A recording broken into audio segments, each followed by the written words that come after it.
Vamos lá, pessoal. Mais uma dica sobre a aplicação de súmulas vinculantes na segunda fase do exame de ordem.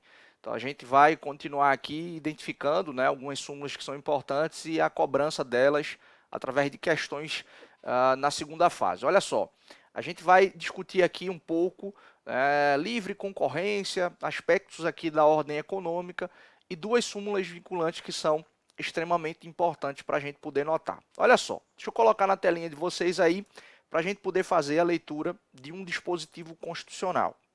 O artigo, ó, está aparecendo na telinha de vocês aí, o artigo 170 do texto constitucional, e a gente vai dar uma lida rapidamente nesse inciso 4. Vamos lá.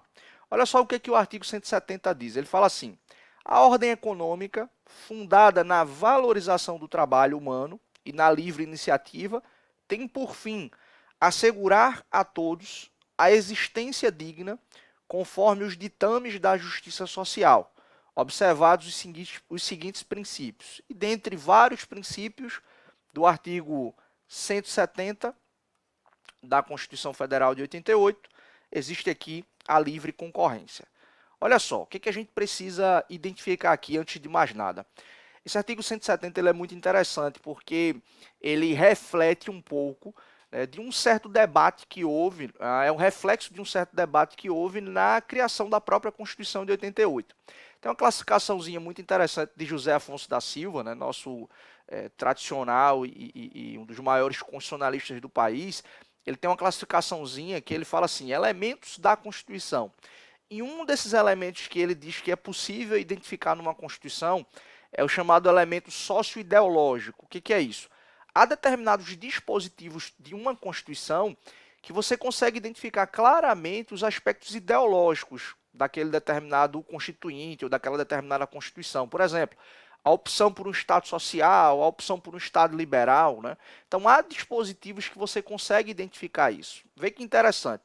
Nesse artigo 170, você consegue identificar uma certa opção do legislador constituinte pela ordem econômica capitalista.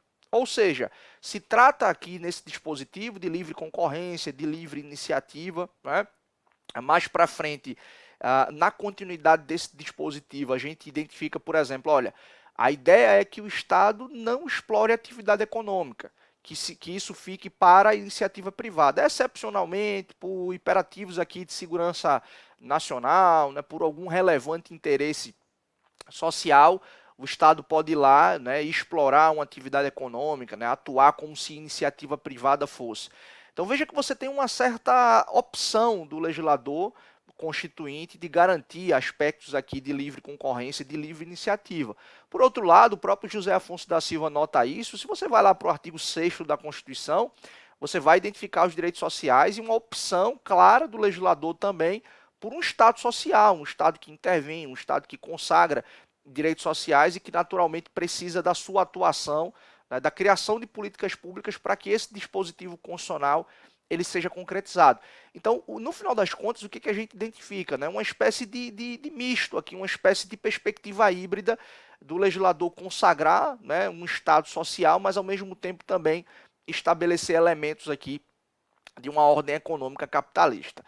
Dentro dessa classificação, José Afonso da Silva chama exatamente de elementos, né, socio-ideológicos, dentro dos elementos da Constituição. Então, o que acontece? Um dos princípios aqui da ordem econômica que vocês viram aí é a ideia de livre concorrência, né? Ou seja, dentro de uma determinada atividade econômica, a ideia é que os empresários, os empreendedores, a iniciativa privada, ela possa livremente concorrer, oferecer o produto, oferecer o serviço e o cliente, né, e cabe ao cliente, portanto, escolher aquele determinado produto ou aquele determinado serviço. Esse é um valor caro, né, ao Estado brasileiro, porque inclusive a gente tem um sistema brasileiro de defesa da concorrência. Vocês devem já ter ouvido falar do CAD, né? Que é o conselho aí que promove, né, e que de alguma forma tenta defender essa livre concorrência, impedindo a criação de monopólios, né? Toda vez que tem uma grande operação financeira no país, né, a compra de uma empresa por outra, a fusão, né, a criação de um conglomerado, dependendo ali do tamanho e da magnitude da operação, isso precisa passar por uma autorização do CAD. Então, veja que o texto constitucional ele trata sobre isso, né, e existe todo um sistema que, de alguma forma, busca, né, preservar essa livre concorrência, afinal de contas, é um dos princípios da ordem econômica. O que acontece aqui, né?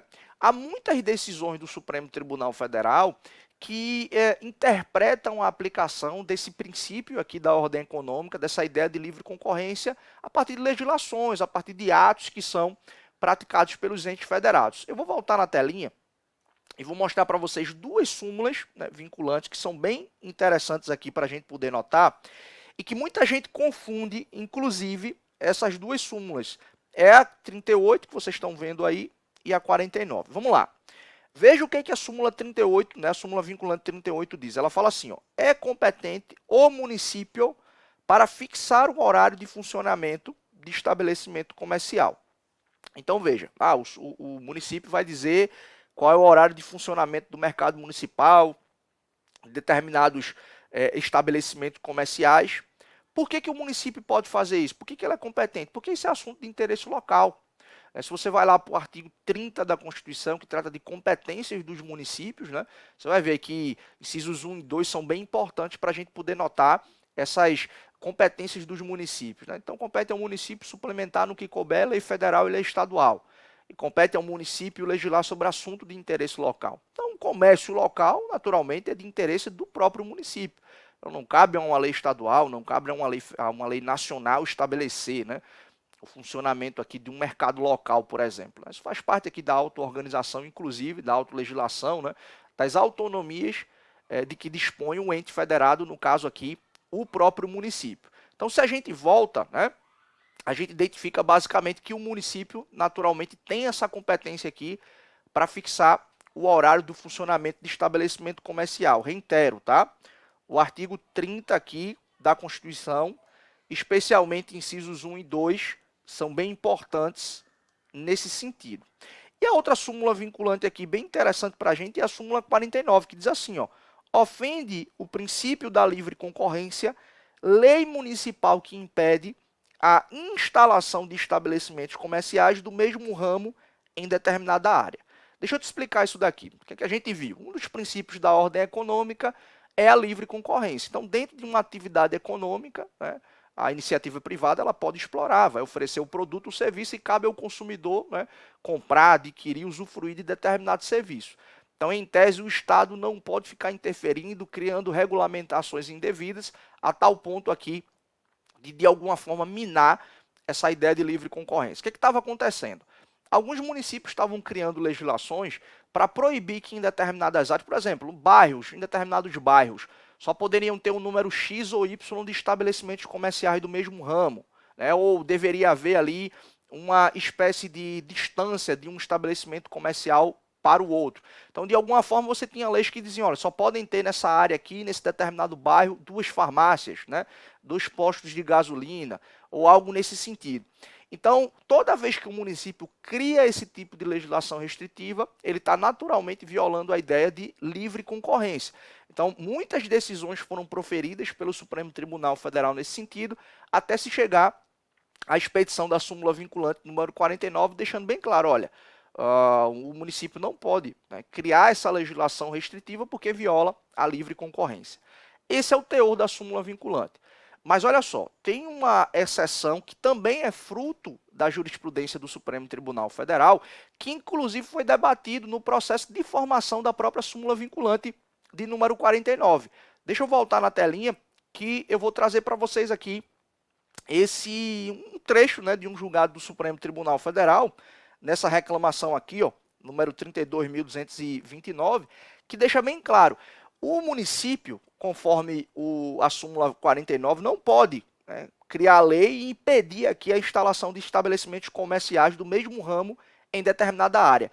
Mas olha só a exceção, a aplicação dessa súmula como é interessante. Olha só, o entendimento adotado na decisão impugnada não se constitui em ofensa à tese firmada na súmula 49, na súmula vinculante. Deveras, o direito à livre concorrência contido no enunciado de súmula vinculante 49 não é absoluto. Olha só que interessante. Porquanto a própria jurisprudência desta corte, que fundamentou a edição da referida verbete, né, sumular, trouxe temperamentos a essa prerrogativa. Ou seja, por imperativos de segurança e de proteção à saúde e ao meio ambiente. Daí a ausência da estrita aderência entre a decisão impugnada e o paradigma sumular apontado, fator imprescindível para o conhecimento do pleito reclamatório. Com efeito, a jurisprudência desta Corte, que se refletiu na edição de súmula vinculante, que se alega violada, entende legítima, atenção aqui a essa parte final, entende legítima a imposição de restrições à localização de determinados tipos de estabelecimentos comerciais, como postos de combustíveis.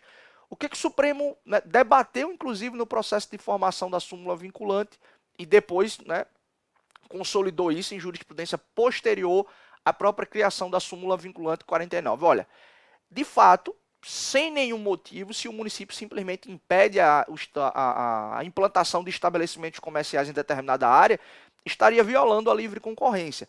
Mas há situações, por exemplo, de segurança, de proteção ao meio ambiente, por exemplo, que a gente viu aqui no próprio julgado, né, de proteção à saúde, há sim possibilidade de se restringir. Por exemplo, às vezes existe lei municipal que proíbe estabelecimentos como postos de combustíveis um do lado do outro, por causa de questões de segurança mesmo, né? Um acidente, uma explosão, aquilo dali pode ter uma magnitude maior se você tem postos que são colados. A área de segurança, por exemplo, distância de estabelecimentos comerciais em relação a estabelecimentos de ensino, como escolas, como faculdades, universidades, etc. Então, por esses motivos, pode haver a restrição, mas, via de regra, aplica-se o teor da súmula vinculante número 49. Tá? Via de regra, o município não pode restringir a instalação de estabelecimentos comerciais em determinada área, tá? Exceto se for em casos relacionados à proteção do meio ambiente, à segurança e à proteção da saúde. Tranquilo? Vamos voltar na telinha para a gente poder observar como é que isso já foi cobrado, né? Olha aí, a questão número 1 do 26º exame de ordem, lá de 2018. Vamos ver o que é que o enunciado diz. Ele diz assim, ó: a sociedade empresária vertical, que possui uma rede de lojas de material de construção nos municípios A, B e C, decidiu abrir uma nova loja no município D. Após realizar pesquisa de mercado, identificou que o bairro XX como o de maior potencial, né, para a construção civil. Ato contínuo, solicitou autorização à autoridade municipal competente para instalar sua nova loja no referido bairro.